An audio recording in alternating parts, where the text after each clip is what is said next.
तो हमने ये देख लिया कि कितना वाटर यूज़ करने लायक है। अब देखिए फॉर्म्स ऑफ वाटर, कितने टाइप का वाटर है, किस किस टाइप में है। Are you afraid that continuous use will someday exhaust all the water? क्या तुम इस टेंशन में हो कि अगर हम जो पानी हमारे लिए यूज़ करने लायक है उसको हम बार बार यूज़ करेंगे तो पानी ख़त्म हो जाएगा। ठीक है। You know that water on the earth has been maintain for millions of year by various process make the water cycle. Water cycle है प्रोसेस जिससे वो वाटर जो पानी अवेलेबल है हमें यूज़ करने के लिए वो बना रहता है। You have study the water cycle, class 6 में भी आपने वाटर साइकिल के बारे में पढ़ा था। You know that when water circulate through the water cycle it can be found in all three form। जब वाटर है सर्कुलेट वाटर साइकिल में होता है तो ये तीनों स्टेट में मिलता है, सॉलिड, लिक्विड एंड गैस। ठीक है। तो यहाँ देखिए ये इन्होंने दिखा रखी है वाटर साइकिल की। देखिए लिक्विड वाटर तो आपको पता है ओशन, लेक्स, रिवर्स, इन सब में क्या है लिक्विड वाटर है। गैसियस फॉर्म में कहाँ होता है, वाटर वेपर के रूप में एयर में होता है। और स्नो होती है, जो स्नो कवर्ड एरिया है वहाँ वो सॉलिड स्टेट में है।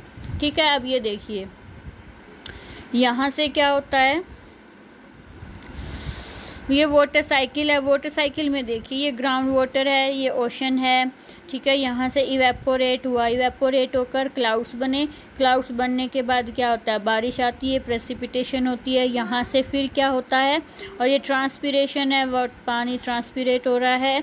यहाँ से जब पानी बारिश के रूप में आता है तो फिर से वो ग्राउंड वाटर में चला जाता है। ठीक है। ये वाटर साइकिल है, ये आपको बनानी है। नेक्स्ट क्या है, ground water as an important source of water. जो ग्राउंड वाटर है वो बहुत ही इंपॉर्टेंट सोर्स है पानी का। If we dig a hole in the ground near a water body, अगर पानी की मतलब जैसे कोई तालाब है उसके पास हम अगर होल खोदते हैं ग्राउंड में तो वहाँ क्या है सॉइल होती है वो मॉइस्ट, गीली होती है। The moisture in soil indicate presence of water. उससे क्या पता चलता है कि ज़मीन के नीचे पानी है। अगर हम और ज़्यादा खोदते हैं, उसे और गहरा खोदते हैं तो हम एक ऐसे लेवल पे पहुंच जाते हैं जहाँ पे all the space between particle of soil and gap between rocks are filled with water. कि जो पानी मिट्टी के कणों के बीच में जो स्पेस है, रॉक्स के बीच में जो स्पेस है वो सब पानी से भरा हुआ हो। The upper level of this layer, जो उसकी सबसे ऊपर की लेयर है उस वाटर की, उसको वाटर टेबल कहते हैं। The water table varies from space to space, place to place. ये हर जगह अलग अलग होती है वाटर टेबल, और एक ही जगह पर थोड़ी ही दूर में वो चेंज भी हो सकती है। ठीक है। 1 मीटर से कम भी हो सकती है या फिर बहुत मीटर नीचे भी हो सकती है ज़मीन के नीचे। The rain water and water from other sources such as river, pond seep through the soil and fills the empty space. कहाँ वो रेन वाटर है या फिर जो रिवर पॉन्ड्स है वहाँ से पानी क्या है, कोई होल हो, कहीं क्रैक हो तो वहाँ से वो नीचे जाता रहता है और उस प्रोसेस को बोलते हैं इनफिल्ट्रेशन। क्या बोलते हैं, infiltration. The process of seeping of water into the ground is called infiltration, मतलब पानी का ज़मीन के नीचे जाना। The ground water thus gets recharge by the process. तो पानी की जो कमी थी वो पूरी होती रहती है। At places ground water is stored between layer of hard rock below the water table, this is known as aquifer. Aquifer क्या होता है, वो प्लेस, बहुत सारी जगह ऐसी होती है जहाँ पे ग्राउंड वाटर है, वो कहाँ होता है, हार्ड रॉक।